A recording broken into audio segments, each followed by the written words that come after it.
ஓம் நமச்சிவாய. Once again coming back with Amarnath astro YouTube channel. இன்றைக்கி நம்ம பார்க்க போகிற பதிவு பார்த்திங்கன்னா, இப்போதைய இளைஞர்கள் மற்றும் கல்யாணத்திற்கு தயாராக இருக்க பெண்கள், எஸ்பெஷலி பார்த்திங்கன்னா 90s பிறந்த கிட்ஸுக்கு திருமணம் என்பது டிலே ஆகிட்டே இருக்குது. சில பேருக்கு கிடைக்கிறது இல்லைன்னே சொல்லலாம். அதுக்கான காரணம் என்னன்றது பலவிதமான விஷயங்கள் இருந்தாலும், அவங்களுக்கு திருமணம் ஆகும் அப்படின்றதுக்கான அமைப்பு எப்படி இருக்கும், அவங்களுக்கு உறவினர்களுடன் திருமணம் நடக்குமா அல்லது வெளியில் அதாவது தெரியாதவர்களுடன் திருமணம் நடக்குமா அப்படின்றது தான் இன்றைக்கி பதிவில் நம்ம பார்க்க போகிறோம். அதாவது க்ளோஸ் ரிலேட்டிவ் கூட மேரேஜ் நடக்குமா, இல்லை வெளியில் இருக்கவங்க கூட மேரேஜ் நடக்குமா, இது ஆணாக இருந்தாலும் பெண்ணாக இருந்தாலும் அதற்குரிய ஜாதக அமைப்பு எப்படி இருக்கும்ன்றதை நம்ம இன்றைக்கி பார்க்க போகிறோம். பதிவு போகிறதுக்கு முன்னாடி இது வரைக்கும் நம்ம 1000 வீடியோ போட்டிருக்கோம். ஒருவர் ஜாதகத்தில் லக்னம் லக்னாதிபதி தசா புத்தியை வச்சு பலன்கள் எடுக்கிறது தான் சரியான முறை அப்படின்னு நம்ம மீண்டும் மீண்டும் சொல்லிக்கிட்டே இருக்கோம். இது காரணம் என்னென்னா, பொது பலன்கள்னு நீங்கள் பார்த்தீங்கன்னா சனி பயிற்சினாலும் சரி, குரு பயிற்சினாலும் சரி, ராசியை வச்சு சொல்கிறது அது பொதுவாக பார்த்திங்கன்னா 90% நிறைய பேருக்கு பொருந்துறதில்லை. அந்த மாதிரி பலன்கள் நடக்கிறது இல்லை. ஏன் சொல்கிறேன்னா, அவங்களுடைய ஜாதகத்தில் பிறந்த தேதி, பிறந்த நேரம், பிறந்த இடம், லக்னம் லக்னாதிபதி அந்த டைமில் எப்படி இருக்குது, மற்ற பிளானட்ஸ் எப்படி இருக்குது, அதை வச்சு தான் அவங்களோட உண்மையான பலன்கள் அவங்களுக்கு தசாபுத்தியில் நடக்குது. இதை விட்டுட்டு பொது பலன்களை நம்ம சொல்கிறது சரியான முறை இல்லை. இன்றைக்கி பார்க்குறது பொது பதிவாக இருந்தாலும் உங்கள் ஜாதகத்தில் நீங்கள் பொருத்தி பார்த்தீங்கன்னா சிறப்பான முறையில் உங்களுக்கு எப்போ திருமணம் நடக்கும், எப்படி நடக்கும் அப்படின்றத நம்ம தெரிஞ்சுக்கலாம். இது வரைக்கும் சப்ஸ்கிரைப் பண்ணாமல் பார்த்துட்டு இருந்தீங்கன்னா சப்ஸ்கிரைப் பண்ணுங்கள். நீங்கள் ஜோதிடம் கற்றுக்கணும்னு விரும்புனீங்கன்னா மேலே இருக்கிற நம்பருக்கு வாட்ஸ்அப் கொடுங்க. உங்களுடைய ஜாதகத்தை வச்சு உங்களுக்கு எப்படி நம்ம ஜோதிடம் சொல்லிக் கொடுக்குறதுன்றதை நம்ம உங்களுக்கு தனிப்பட்ட முறையில் ஜோதிடம் கற்றுத்தரப்படும். பலன்கள் எடுக்கிறதுக்காக ஒரு 50 ஜாதகத்தை ஆய்வு மூலம் உங்களுக்கு விளக்கி தனித்தனியாக ஒவ்வொருத்தருக்கும் ஜோதிடம் மூலம் பலன்கள் எப்படி எடுக்கிறதுன்றதை சொல்லிக் கொடுக்கணும். அதனால் அமர்நாத் ஆஸ்ட்ரோட சிறப்பு. இப்போ நம்ம பதிவுக்கு போகலாம். க்ளோஸ் ரிலேட்டிவ் கூட எப்போ மேரேஜ் நடக்கும் அப்படின்னு கேட்டிங்கன்னா, ஒருவேளை அவங்களுக்கு முதல் திருமணமாக இருந்ததுன்னா, ஏன்னா நிறைய பேர் பார்த்திங்கன்னா 2வது திருமணத்துக்கு இதே அமைப்பா, 3வது திருமணத்துக்கு இதே அமைப்பா அப்படிலாம் கேட்பாங்க. பொதுவாக 90s கிட்ஸு, 2000 பிறந்த கிட்ஸு அப்படி இருந்தாங்கன்னா, மேரேஜ் நடக்காமல் இருந்தாங்கன்னா, மேரேஜுக்கு தேடிட்டு இருக்காங்கன்னா அவங்களுக்கான பதிவு தான் இது. சரிங்களா? இப்போ பார்த்திங்கன்னா முதல் திருமணம் அப்படின்றது நடக்கிறதுக்கான அமைப்பு ஒன்று நம்ம ஏற்கனவே பழைய பதிவுகளில் லக்னத்துலேருந்து 2வது வீடு, லக்னத்துலேருந்து 7வது வீடு, லக்னத்துலேருந்து 9வது வீடு தொடர்பு வரணும். உதாரணமாக பார்த்திங்கன்னா, ஒரு ரிஷப லக்னமாக இருக்கீங்கன்னு வச்சுக்கோங்க. ரிஷப லக்னத்துக்கு 2வது வீடு புதன், அதாவது மிதுனம்.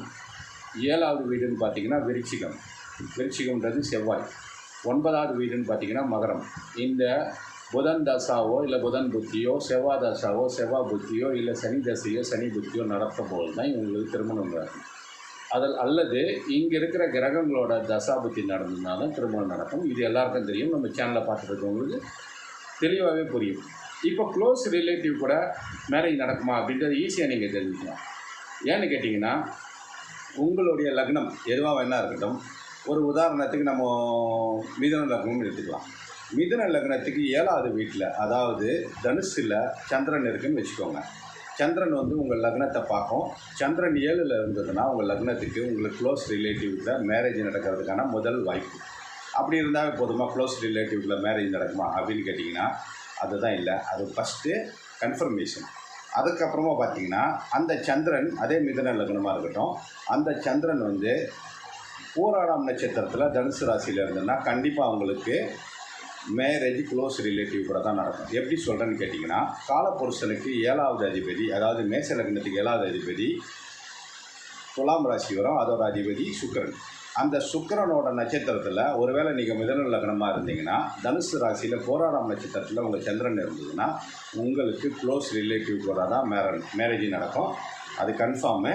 ஏன் அந்த சந்திரனை நம்ம சொல்கிறோன்னா, க்ளோஸ் ரிலேட்டிவ்னா என்ன, பொதுவாக உங்கள் அம்மாவோட தம்பியை நீங்கள் மேரேஜ் பண்ணுறது, இல்லை உங்கள் அம்மாவோட சொந்தக்காரங்களை பெண்களாக இருந்தால் மேரேஜ் பண்ணுறது. சரிங்களா?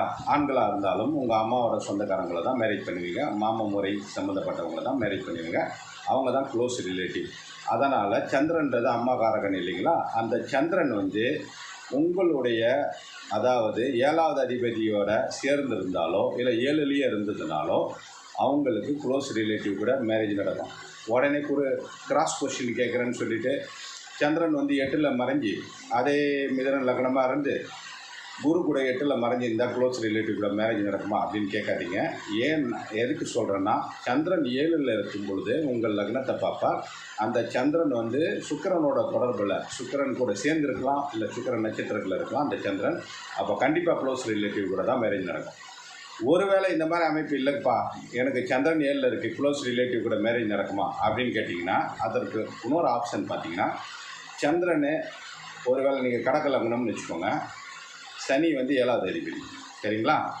அந்த சனி கூட மகரத்தில் சந்திரன் சேர்ந்திருந்தாலும் உங்களுக்கு க்ளோஸ் ரிலேட்டிவ் கூட மேரேஜ் நடக்கும். இதெல்லாம் இப்போ சந்திரன் வந்து சனி கூட சேர்ந்துருந்தால் மேரேஜ் டிலே ஆகும், புனர்ப்பு தோஷம் வருமே, அப்புறமா என்ன தப்பாக சொல்கிற ஜோதிடம் அப்படின்னு கேட்டிங்கன்னா அதுதான் இல்லை. உங்களுக்கு கடக லக்னமாக இருந்தீங்கன்னா சந்திரன் வந்து உங்களுடைய லக்னாதிபதி மட்டும் இல்லை, சந்திரன் 7ல் இருக்கும் பொழுது உங்களுடைய க்ளோஸ் ரிலேட்டிவ் கூட மேரேஜ் அமைப்பு இருக்கிறதுக்கான முதல் யோகம். 2வது பார்த்திங்கன்னா 7வது அதிபதி சனி, அவர் கூடயே சேர்ந்து இருக்கும் பொழுது இந்த மேரேஜ் நடக்கிறதுக்கான, க்ளோஸ் ரிலேட்டிவ் கூட மேரேஜ் நடக்கிறதுக்கான வாய்ப்புகள் அதிகம். ஒருவேளை நான் கடக லக்னமும் இல்லை, நான் துலாம் லக்னம்பா, எப்படி நடக்கும் அப்படின்னு கேட்டிங்கன்னா அதே ரூல் தான். துலாம் லக்னத்துக்கு மேசத்தில் சந்திரன் இருக்கும் பொழுது உங்களுக்கு க்ளோஸ் ரிலேட்டிவ் கூட மேரேஜ் நடக்கும், சரிங்களா? சரி, சந்திரன் வந்து தனியாக நிற்குது, நான் துலாம் லக்னம், க்ளோஸ் ரிலேட்டிவ் கூட மேரேஜ் நடக்குமா அப்படின்னு கேட்டிங்கன்னா அந்த சந்திரன் மேசத்தில் பரணி நட்சத்திரத்தில் இருக்கும் பொழுது க்ளோஸ் ரிலேட்டிவ் கூட மேரேஜ் நடக்கும். ஒருவேளை பரணி நட்சத்திரத்தில் இல்லை, கார்த்திகை நட்சத்திரத்தில் 1ஆம் பாதமில் இருக்குது, நடக்குமா அப்படின்னு கேட்டிங்கன்னா கார்த்திகை நட்சத்திரத்தில் 1ஆம் பாதத்தில் இருந்திருந்தாலும் சுக்கிரன் கூட சேர்ந்து துலாம் லக்னத்துக்கு 7ல் சந்திரன் இருந்ததுன்னா மேச ராசியில் உங்களுக்கு க்ளோஸ் ரிலேட்டிவ் கூட மேரேஜ் நடக்கும்.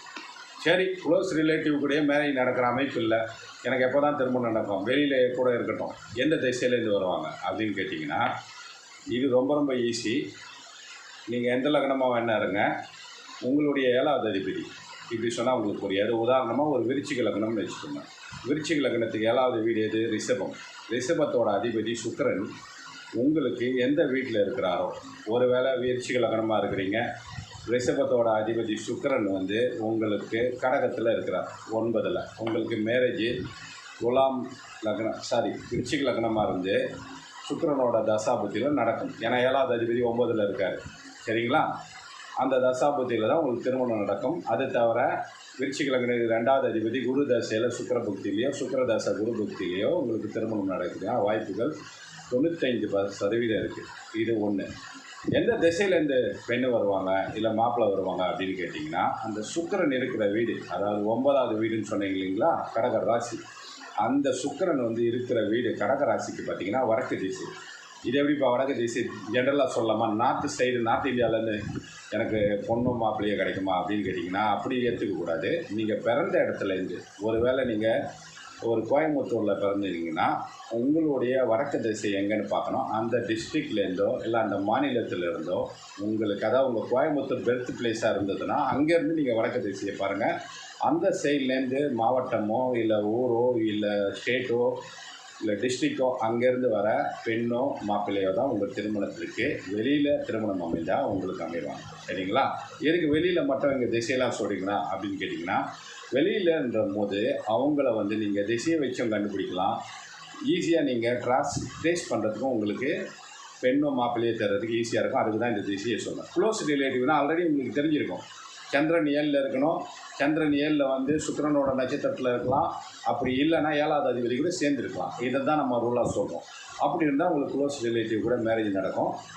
அப்படி இல்லைன்னா வெளியில் நீங்கள் மாப்பிள்ளையோ பொண்ணோ தேடுறீங்கன்னா எந்த திசையிலேருந்து இருந்தால் அதை நீங்கள் தேடுறதுக்கு ஈஸியாக இருக்கும்னு தான் இதை சொல்கிறோம். சரி, திருமணத்துக்கான அமைப்பையும் நம்ம சொல்லியிருக்கோம். 2வது அதிபதி, 7வது அதிபதி, 9வது அதிபதி, இதில் வந்து தசாபுத்தி 2-7 தசாபுத்தி நடக்கலாம், இல்லை 2-9 தசாபுத்தி நடக்கலாம். இப்படியே சொல்கிறதுக்கு நம்ம இன்னொரு உதாரணம் எடுத்துக்கலாம். தனுசு லக்னமாக இருக்கீங்க, 2வது அதிபதி சனி தசையில், 7வது அதிபதி புதன் புக்தியில், 9வது வீடு சூரியன். ஸோ சனி தசையில் புதன் புக்தியில் சூரியன் மண்டலத்தில் உங்களுக்கு திருமணம் நடக்கும். அப்படி வரலைன்னா இப்படி ரிவர்ஸில் போடுங்க.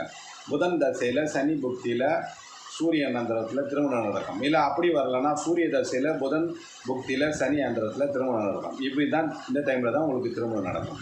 வெளியில் பார்த்தீங்கன்னா அந்த 7வது அதிபதி எந்த வீட்டில் இருக்காரோ அந்த கிரகத்துடைய திசை, அந்த வீட்டோட திசையில் இது வரவங்க உங்களுக்கு மாப்பிள்ளையாகவோ பெண்ணாகவோ திருமணம் செய்ய உங்களுக்கு அமையும். இதுதான் விதி. இது வந்து ஃபிக்ஸ்டு. இது 95% உங்களுடைய ஜாதகத்தில் பொருத்தி பார்த்தீங்கன்னா கண்டிப்பாக இருக்கும்.